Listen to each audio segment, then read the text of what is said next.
Welcome to the Clueless Couple Podcast. I'm Michael. And I'm Francina, and we're your go-to couple for real conversations on life, love, and everything in between. So grab your favorite drink, get cozy, and join us as we share our journey on the Clueless Couple Podcast. Hey, welcome back. And we are back. So we'd like to welcome you all. For those who are just tuning in for the first time, this is the Clueless Couple Podcast. I'm Michael. And I am Francina. We're almost done with this first season. Almost to the finish line. I can't believe it. I can't believe we actually did it. We stayed with it. We've been consistent, putting out episodes every week. Yeah, we're almost there. Yeah, so we're not rookies anymore.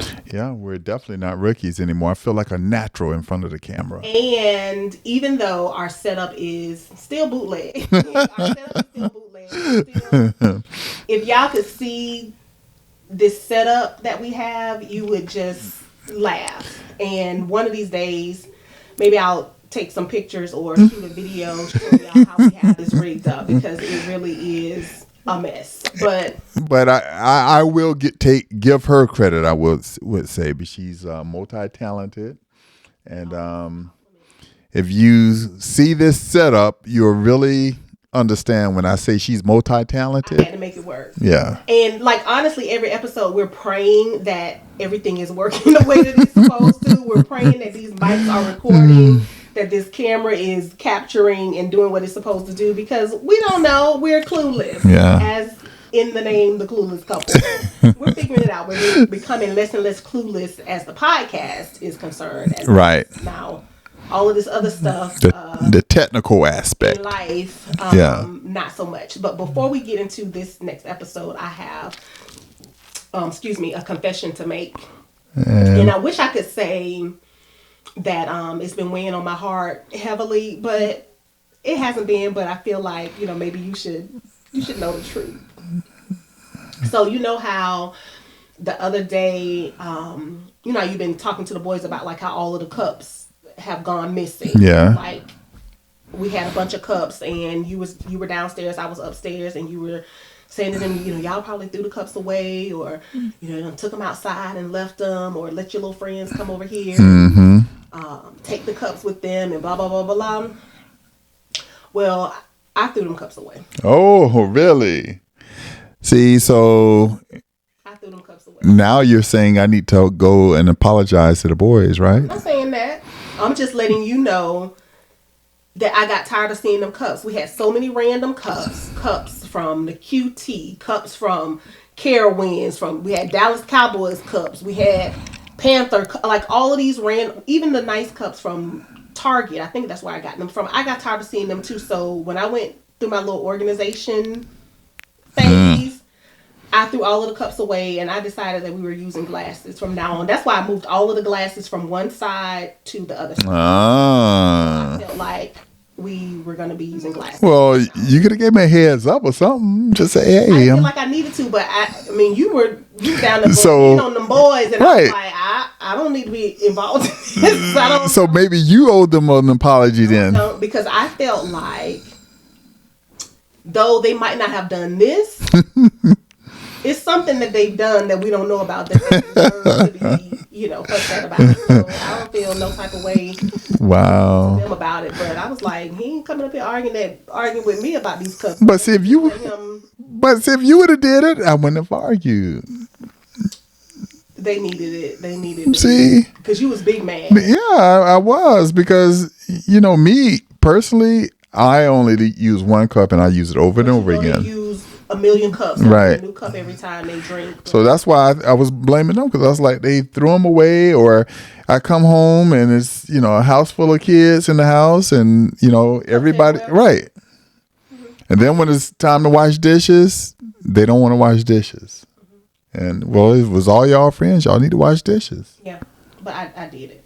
So you can decide whether you would like to apologize to them or not. But I feel I was like, I don't need no negativity up here. Let me just be quiet about it. That's what I did. Okay.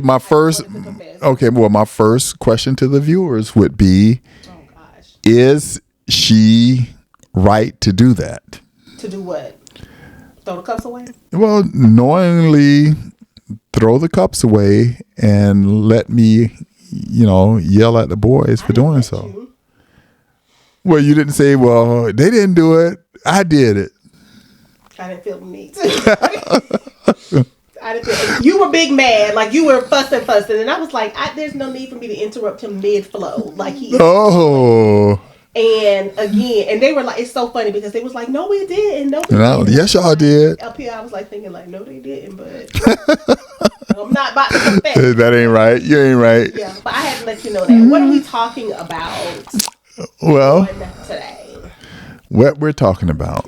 On today. Why can't we just say, what are we talking about today? Anyway. Yeah. Well, what are we talking about, babe? We're talking about so I was like going through social media or whatever, and you know how it's this trend or whatever with women talking about soft life. Right. And do you know what soft life means or what they're talking about? Sure I do, but for our viewers, they don't know. So why don't you explain? Soft life is. So it's, like, how back in the day, it was like, I don't know why I'm trying to say prohibition, but that's not the word that I'm looking for. Like women's liberation, where, we're independent and we can, do things for ourselves, and I don't need you to, open my door for me and I got it and blah, blah, blah, blah. Well, now it's the reverse of that. Oh. Like, no, we want to live a soft life. Like, please open the door for me. Please let me stay home and, and work. Back in the day, they're like, women, can work just as well as men. So now it's like, soft life. Right. And so I kind of wanted to talk about that because it made me think about how I do too. I was when we first got married. Yeah. Very interesting. I'm not about this soft life. Right. And I think we kind of struggled initially, at least I did, because, I know I could say you did too, because for, 30 years, over 30 years, you did everything, for yourself or by yourself, paying bills. Well, not for over 30 years. So I left home at 17. For college around 17. And we didn't get married until I was 30. Yeah, and I was 27. Yeah, right. but go ahead. Okay. They understand. So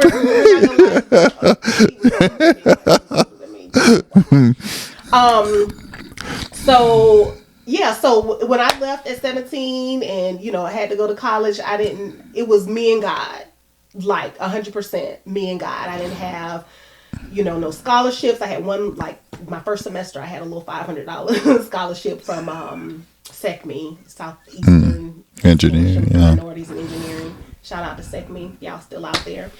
But everything else, like there was no parental contribution whatsoever. I made it through by the grace of God, right? There's some semesters I was full-time student working 3 jobs. How I did it, I have no idea, other than to say God did it. And so I was very independent. Yeah. I depended on myself. There was nobody else. If I didn't make it happen, it wasn't going to happen. There was nobody I could call and be like, bail me out of this financially speaking. And so I was just very independent. And from 17 to 30, and then 30, I get married. And I have this man who is now trying to tell me what to do. Oh, gosh. Trying to be a gentleman. Yeah, open doors for her. She, she like, I got it. Yeah, I'm like, wait a minute. Like, she's trying to do everything by herself. I'm like, well, I'm here now. So some things as a man, you want to be able to, as a good man. Yeah, as a good man, that you want to be able to do for her and every time, well, I got it. Well, I could do this. All right, well, I'm here now. Get used to it. And we kind of struggle initially back and forth. Yeah, because And I wasn't doing it on purpose. Now I feel, because this is 2 episodes. This is the second episode. Because didn't we talk about me the last episode, how I used to return your gift? Oh, yeah. So, hey, like, okay, so the struggle is real, you know. I feel like I was a lot. I didn't mean to be. I wasn't trying to be. But no, I get it. Like, it was just, I was so used to doing things on my own. Mm-hmm. And it was uncomfortable for me. It's not like I was trying to reject your attempts to be chivalrous. It's just I was so uncomfortable in it, right? So to stand there and wait for you to open the door for me just felt stupid. Like, when I can just go ahead and I'm right here, like. But I'll wait until you get here. Oh, please, let me do this, you know? Yeah, or to sit in the car because he wants me to, like, sit in the car and I'll get it around and, opens the door for me and all of that stuff. And so many different examples of him trying to, like, even carrying bags and stuff in. Like, I'll go get the bag. I got him. Like, yeah. So I don't need you to come and get these bags. Yeah, because when we were talking, I don't know if you remember how you told me that your dad taught you how to change the brakes on a car. Yeah, and I was like, wow. So when I say she was independent, yeah, she was independent. Yeah, I don't need you to change my brake pads. I got it. Right, I got this. Let me show you a little. Change the brake pads. You watch this, Junior. I'll show you how to do it. Yeah, and I just did not. And Michael was very much a gentleman, and I was just very uncomfortable with that. I didn't, and it took me a long time. And I've been married for 18 years. I feel like just within the last 5 years, I have, started to accept that a little bit more, where I'll, wait for him to. And because I think it took me a while to realize that, again, it was an assault on his manhood or what he wanted to do or provide for me. And I mean, it's just the simple things that I think I think the guys should do. And it kind of offended me in a way, I guess, because I'm like, man. And then I was thinking, well, maybe she's not used to it because we used to be friends, and now she's kind of seeing like the romantic side of me, maybe. And she may feel, it may feel strange to her still, That might have been part of it too, because you're right. Like, we went from, just being cool to now he's, trying to hold my hand and, trying to touch my butt. Like, remember? Oh, I remember that. Yeah. So. Yep. I know what you're gonna say. We got time. We went to, this is when we first became a couple. Like, it had been maybe 3 weeks or something like that. And we went to Atlanta to visit our friend Rodney. Yep. And we went to his, it was new for us, like being. Yeah, he had a loft apartment. Everybody, yeah, he had this little loft, cute little apartment. And of course, we were brand new. People had like seeing us like kind of as a couple because it was like we were friends or whatever. But anyway, when we go to leave. Wow, she remembers that. Hits me on the butt. Do you hit me on the butt or you rub my butt? I rub your butt. In front of. Yeah. And because we were all like friends. And they thought it was funny, and I was so embarrassed, and I don't know why. I think it was because it was so new, having friends. It just felt uncomfortable for me, and it felt like he was like trying to show off in front of his friend.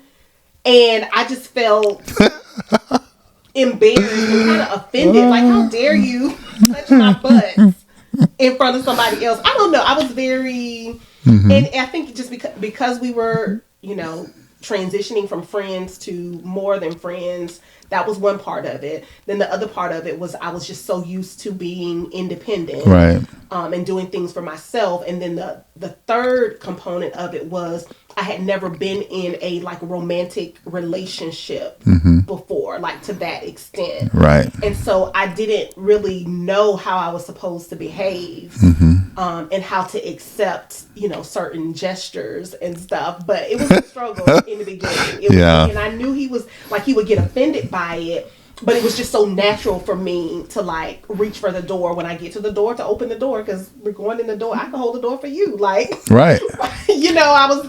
But I've now, and just like again with compliments, I could compliment on something, and I could say, you look nice today, or you look beautiful, and I'd be like, please, yep, that was it.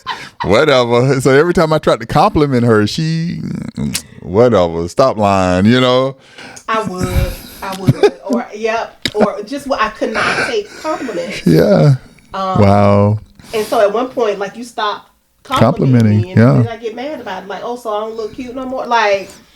But he's like, every time I tell you look nice, you tell me I'm lying, or roll your eyes or whatever. So I just stop telling you, and then I'm mad because why you stop telling me, So yeah, so that was a big problem. So now this entire soft life movement is taking place, and I'm with it.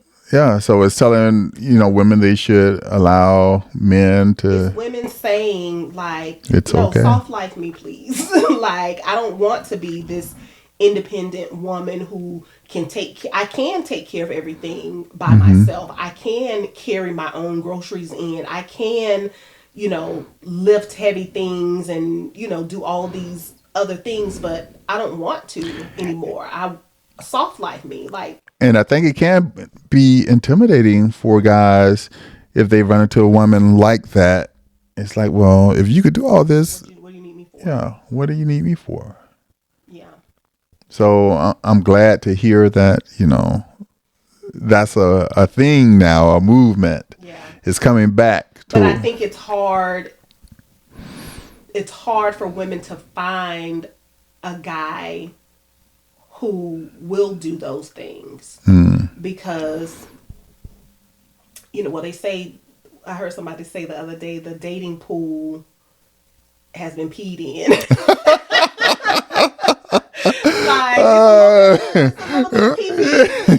the dating pool, and I'm so grateful that I'm not out there trying to navigate this, trying to find somebody to be with. But not every man is like you you were or are. Well, thank you. You know what I'm saying? So, like, I don't know if I saw it on social media or what, where this guy, like, he just blows the horn, like, when, he's coming to pick the woman up. Oh, wow. He blows the horn and she comes out, and it's like, wow. No, that's not acceptable. You know what I'm saying? So, to find a man who wants to open doors for you and treat you like a lady and treat you like you are, the softer vessel, the more gentle vessel is rare. So scripturally. Scripturally.